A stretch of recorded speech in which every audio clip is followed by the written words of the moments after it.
China's latest move may have just killed Russia's failing economy. That may sound like a dramatic statement, but it's not an exaggeration. Recently, Beijing quietly ended a hidden subsidy system that had kept Moscow's key export market alive for years. As a result, one of Russia's last major revenue streams is now collapsing. In this video, we'll show you how China canceled what was essentially a bailout to Russia's war-struck economy, how that decision undercuts Russia's monetary base, and why Putin now finds himself stranded and exposed. Let's start with what actually changed. In September, China ended its unofficial subsidies for the state-owned companies importing copper and nickel from Russia. I say unofficial because these subsidies have never been announced publicly. They operated quietly as rebates and discounts, making it cheaper for Chinese firms to buy Russian metal, which they did in large quantities. This allowed them to pay less for the metals, resell at normal prices, and pocket the difference. It was a simple arrangement. You help me, I help you. And because of this, Russia's metal industry received a backdoor boost that kept it competitive on the global market. The subsidies weren't just helpful, they were the backbone of Russia's metals industry. For years, they acted like an invisible bridge, keeping exports alive when most of the world had slammed its doors shut. When Europe and the United States imposed sanctions, Russia lost access to its key markets almost overnight. Western companies stopped buying Russian metals, including copper and nickel. The London Metal Exchange and the Chicago Mercantile Exchange banned Russian metals entirely. Overnight, China became the only major buyer still willing to pick up the phone. But China didn't just buy. It quietly kept the entire system breathing with its financial incentives that made the deals profitable even when the risks were high. Those hidden perks kept Russian factories humming, miners paid, and the ruble from sinking even faster. In truth, it wasn't a partnership. It was life support disguised as trade. So, when Beijing decided to pull the plug this past September, it wasn't just cutting costs, it was sending a message. China no longer wanted to carry Russia's struggling export economy on its back. At the risk of sounding like a bad romance song, to understand what Russia just lost, you need to first appreciate what it had. The numbers tell the story very clearly here. Earlier this year, Russia saw a sharp rise in metal exports to China. Copper sales jumped by 66%, and nickel shipments more than doubled compared to the same period the year before. This system was so effective that at one point, Russian aluminum was selling more than 20% below global market rates. Looking at these figures, you don't need to be a genius to figure out that the Chinese subsidies were very effective. They thoroughly created a win-win setup. Russia kept its factories running and its export numbers strong. China secured cheap raw materials for its industries. But now, all of that is gone, and Beijing is quietly stepping back. Officially, no one is saying why, but still, it's not hard to see what's going on. On paper, China doesn't want to rely too heavily on a country that's locked out of major global markets. The Chinese economy has its own challenges to manage, and keeping Moscow afloat isn't a priority. By cutting these subsidies, China is shielding its own industries from price swings and supply risks, and in the process, it's letting Russia sink. However, there's also another not-so-discussed reason. Simply put, Russia is a mess, and China does not want to be dragged down with it. We'll discuss this angle more in just a couple of minutes, but as you might imagine, the impact of this decision has been immediate. Without the discounts, Russian metals have become more expensive and less appealing. Almost overnight, they have simply lost their edge. This has led Chinese buyers to start looking elsewhere, turning to suppliers in Southeast Asia, Africa, and Latin America. These regions offer cheaper labor, fresh reserves, and fewer political risks. And once buyers shift, it's hard to win them back. This leaves Russia now stuck with overpriced metals and fewer customers. The same copper and nickel that were moving fast earlier this year are now sitting in warehouses. Exporters are struggling to close deals. Profits are shrinking. And in global trade, when you lose your price advantage, you lose your place in the market. That's exactly what's happening. For the Kremlin, this is more than a trade hiccup. This is a blow to the core of its post-sanction survival plan. Since 2022, when Western markets slammed shut, Russia has been leaning heavily on China to buy what no one else would. Metals, oil, gas, timber, basically everything that could still be moved across borders found its way to Chinese ports. Beijing became the lifeline that made it possible for Moscow to keep boasting about record exports despite isolation. But now, as China keeps pulling back, those record numbers are beginning to evaporate. If this sounds like a story of gradual collapse, well, that's because it is. Though Russia isn't going to fall apart overnight, the damage to its economy has been accumulating over time. And right now, the timing for these cut subsidies could not be worse. As it is, Russia's budget is already stretched to the limit. For starters, war spending is climbing month after month, draining resources from nearly every other sector. Social services are being slashed, pensions are frozen, and regional subsidies are shrinking. Inflation is running hot, with real wages falling by more than 8% this year alone. For ordinary Russians, the cost of living is rising while incomes stagnate. For the government, the pressure is mounting from every direction. And with the collapse of the metals industry, that pressure is about to get worse. You see, almost everything in the federal budget depends on export taxes and energy revenues. These are the lifelines that fund military operations, infrastructure, healthcare, and education. Metals, especially copper, nickel, and aluminum, brought in over $60 billion last year. That revenue helped plug holes left by falling gas prices and shrinking gas exports. It kept factories open, paid salaries, and gave Moscow breathing room. Now, with China scaling that back, that income stream is collapsing. The discounts are gone, demand is falling, and prices are sliding. Export volumes are already down, and analysts expect a 20 to 30% drop in metals revenue by the end of the year. That's not a dent, it's a crater. It means fewer funds for defense, less support for struggling regions, and more pressure on the ruble. This really isn't just a financial setback, it is a direct hit to the foundation of Russia's economic survival. It also means that the Kremlin will have to choose between cutting deeper into public services or printing money to stay afloat, which risks even higher inflation. And it's happening at the worst possible moment.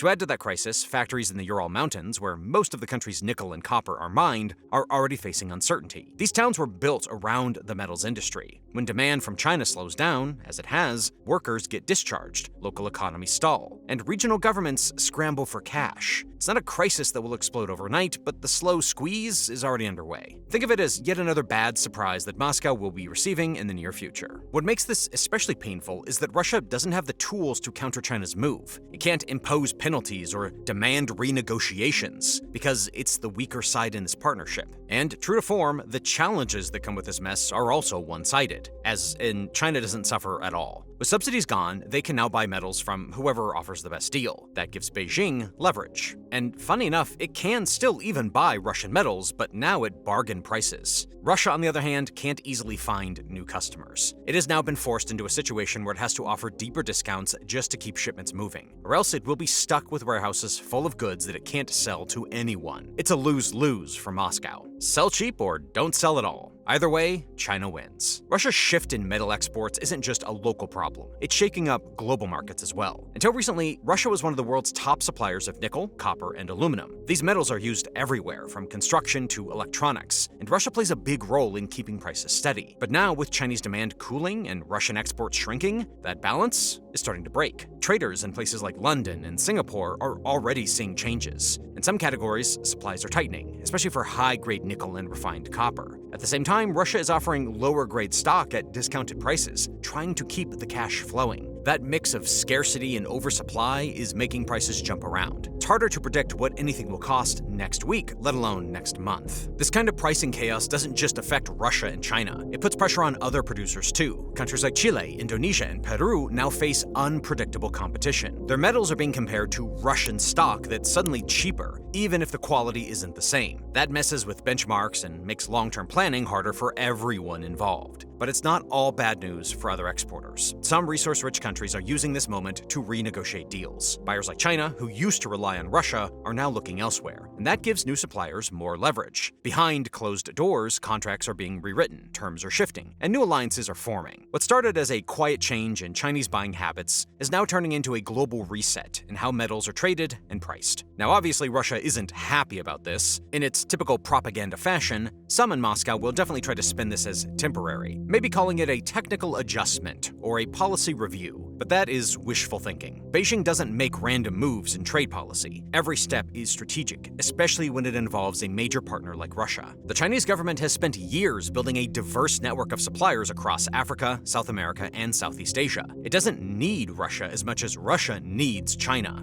And that's exactly why Beijing can afford to pull back now. The decision also tells us a lot about how China views Russia's future. Beijing has likely realized that Russia is no longer a reliable, long-term economic partner. The war in Ukraine has drained Moscow's finances and reputation. Constant sanctions, unstable markets, and political unpredictability makes Russia a risky investment. For China, which values stability above all else, that's a big ol' red flag. Cutting subsidies is a quiet way of saying, we're reducing our exposure. Interestingly, when you zoom out, you'll realize that this metal situation isn't the only sign that shows that this Sino-Russian relationship is souring. Recently, we've been seeing more and more signs that China might be done with Russia. Not in a dramatic, headline-grabbing sort of way, but in a quiet, methodical pullback that's becoming basically impossible to ignore. It's like watching someone slowly back out of a bad business deal while smiling politely the whole time. On the surface, the two countries still call each other strategic partners, but underneath, the balance is shifting pretty fast. The clearest evidence of this is in trade. In August, numbers came out showing that Chinese exports to Russia had fallen more than 16%, while Russian exports to China dropped nearly 18%. For a relationship that both governments once called unbreakable, those figures look like a bad breakup. Just 2 years ago, trade was soaring, with China buying Russian oil at record levels. At the same time, Russian stores were filling up with Chinese goods, cementing their solid friendship. Now that honeymoon phase is gone, and with it is all of the economic momentum. Deals are drying up, orders are shrinking, and the so-called pivot east that Moscow once bragged about is losing steam. So what happened? Well, it's pretty simple. China got what they wanted. During the early years of the war in Ukraine, Beijing took full advantage of Russia's desperation. It filled its strategic reserves with oil and gas, stocked up on discounted coal, and bought industrial metals at bargain prices. It even expanded its market share in Russia by flooding the country with cars, electronics, and machinery that Western firms had stopped selling. For a while, both sides benefited, but once China had filled its storage tanks, restocked its reserves, and secured new energy deals with the Gulf states, its need for Russian supplies dropped sharply. And when China no longer needs something, it doesn't just keep buying it to be nice. Beijing's loyalty is strategic, not sentimental. Russia's economy depends on Chinese demand to stay alive. China, on the other hand, it can find what it needs elsewhere. That's really where its massive leverage lies. Still, trade numbers are just one piece of the puzzle. The real shift is in China's behavior. Over the past year, Beijing has quietly been reducing its exposure to anything that could trigger Western backlash. The United States, under Trump's second term,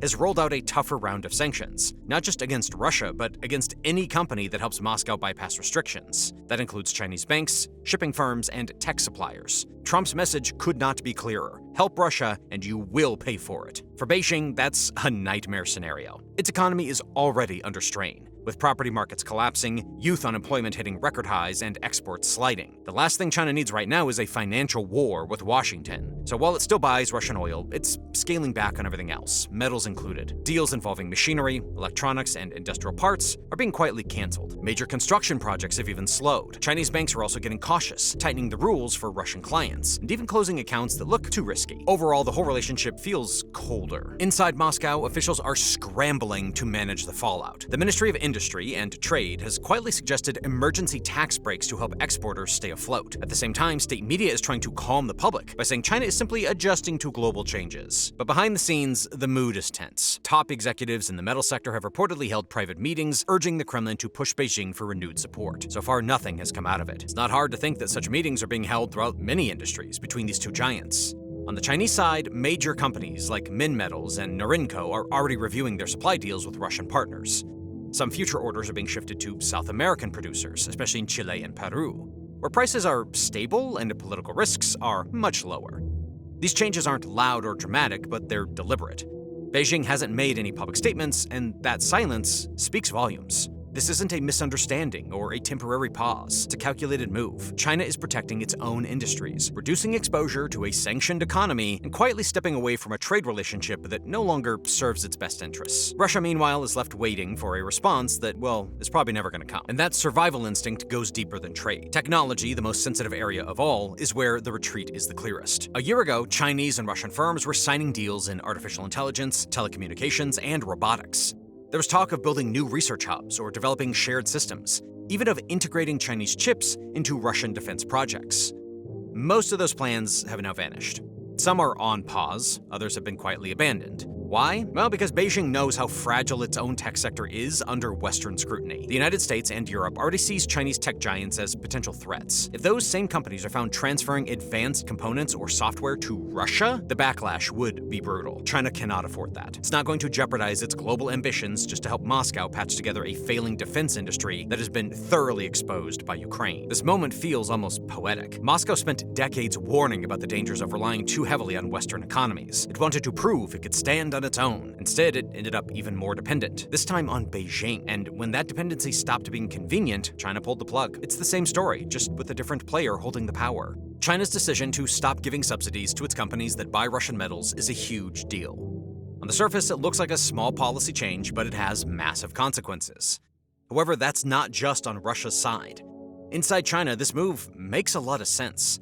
Most Chinese citizens are focused on their own lives. They worry about jobs, housing, and the rising cost of daily goods. The state media doesn't criticize Russia directly, but it rarely praises the war either. Online, people talk more about China's economy rather than Moscow's battles. Young people, especially, are not interested in helping another country fight a war with no clear winner. The public mood is clear. China has bigger problems at home than Russia's war. The leadership in Beijing sees that clearly. The economy is slowing, unemployment among young people is high, and property prices are unstable. Spending money to help Russia could hurt China more than it helps anyone. Cutting subsidies for metals is a smart move. It protects the Chinese economy and keeps resources focused on local growth. China is choosing its own stability over helping a partner that has become risky. This does not mean China has ended its relationship with Russia completely. It still trades and talks with Moscow, but everything is now on China's terms. Deals are smaller, payments are slower, and contracts are more careful. Russia can no longer expect guaranteed buyers or steady financial support. For Moscow, this change is a disaster. And it's not just metals feeling the pressure. Other major Russian industries that rely on Chinese demand are starting to slow down too. The timber sector, which once thrived on exports to Chinese construction firms, is seeing fewer orders. As real estate projects stall across China, demand for Russian wood is dropping. That's hitting sawmills, transport companies, and regional economies that depend on the trade. Machinery and chemical exports are also struggling. Russian manufacturers are reporting delays in shipments, canceled contracts, and tougher financing terms. Chinese buyers are becoming more cautious, and some are switching to suppliers in Southeast Asia and Europe. This shift makes it harder for Russian firms to stay competitive, especially with limited access to global credit and rising production costs at home. Even agriculture, which was supposed to help Russia weather sanctions, is starting to feel the squeeze. Grain, meat, and cooking oil exports to China are slowing as buyers diversify.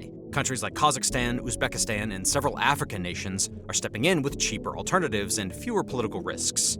That's forcing Russian producers to cut prices or risk losing market share. What's happening isn't just a dip in sales. It's a slow pullback across nearly every major sector. China isn't cutting ties completely, but it's clearly reducing its exposure. The quiet shift started in metals, but now it's spreading to timber, machinery, chemicals, and food. Russia is watching its biggest trade partner step away, piece by piece, and the effects are starting to show. China's decision is purely strategic. It's not about anger or revenge. The country is focused on protecting its own economy. This change is also a part of a bigger shift in China's economy. For years, Beijing relied on heavy spending and subsidies to grow quickly. Now the focus is on steady, high-quality growth. Every yuan spent must serve China's long-term goals. Helping Russia no longer fits that plan. Canceling the subsidies protects China's industries, strengthens its position in the metals market, and reduces exposure to global risks. The shift is part of a larger global trend. Countries that once depended on Russia are now looking elsewhere. India, for example, has cut its purchase of Russian commodities because Western sanctions make doing business risky. That means they too are unlikely to jump into the metals market to boost Russia. Russia is losing partners and markets, leaving fewer options to sell metals and other goods. As Russia loses partners and markets, what it's really losing is influence. And interestingly, China is quietly taking control of the very markets it once shared with Russia.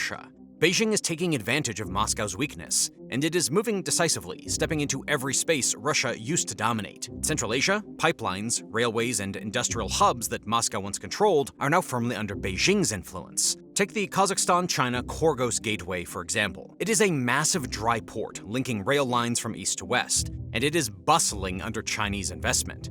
In Uzbekistan, Chinese money is financing new power plants and manufacturing zone. And then in Kyrgyzstan, rail upgrades, paid for by Beijing, are opening new trade routes that bypass Russian networks entirely. Even the most stubborn optimists in Moscow cannot ignore the reality. Russia's influence is shrinking everywhere it once counted. China quietly expands. The Chinese-built Angren-Tashkent Railway bypasses older Russian routes, connecting Central Asia directly to China's heartland. In Turkmenistan, Chinese-backed gas processing plants are providing alternative energy channels that reduce reliance on Russian pipelines. Every project chips away at what once was Russia's sphere of influence. Russia, once the unquestioned regional heavyweight, is now scrambling just to stay relevant. The contrast could not be starker. Russia relied on historical ties, military presence, and energy leverage to maintain influence. China is using money, infrastructure, and patient planning to take over. Quietly, but effectively.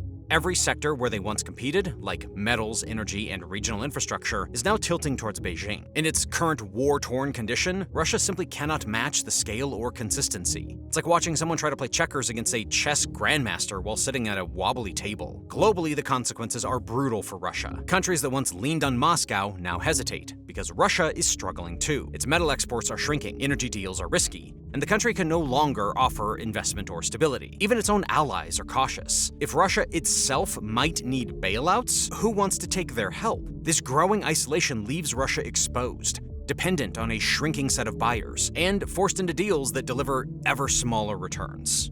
China, on the other hand, is enjoying the opposite effect. By ending the subsidies at the right moment, Beijing not only reduces its own risk, but also positions itself to dominate the markets Russia used to control.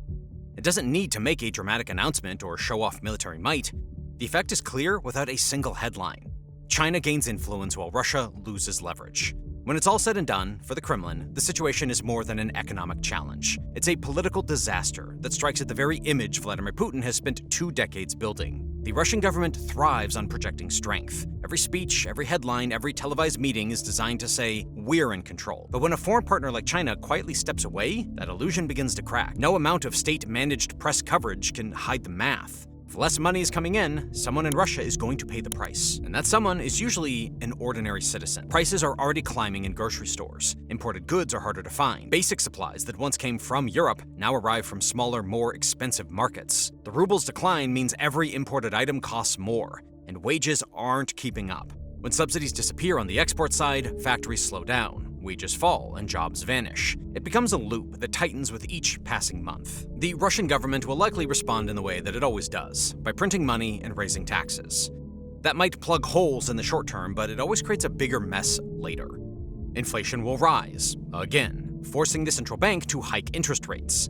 Loans will become more expensive, small businesses will suffer, and investment will dry up.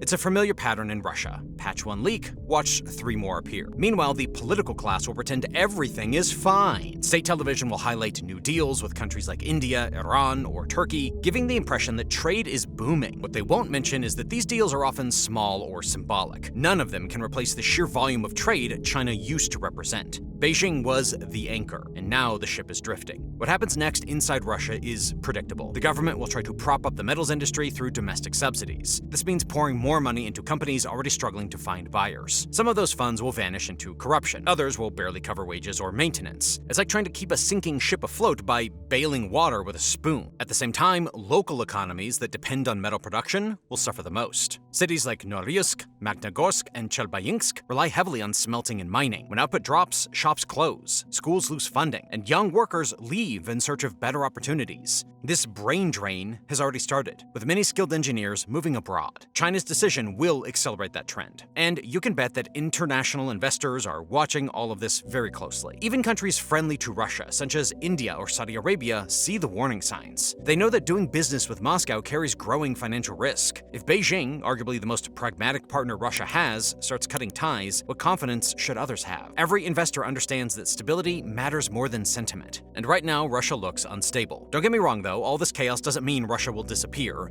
It will keep trading, producing, and surviving, but it will do so under growing pressure, selling its resources at lower and lower prices just to stay afloat. It's a slow erosion rather than a sudden collapse, and that's what makes it so devastating. Beijing's timing was perfect. It waited until Russia was fully dependent, then reduced support just enough to hurt without causing chaos. That's a classic Chinese strategy. Act carefully, control the outcomes, and let the other side realize too late that the balance of power has shifted. Russia, once proud of its self-sufficiency, is now learning that even powerful nations can become clients when they gamble too much on one friend.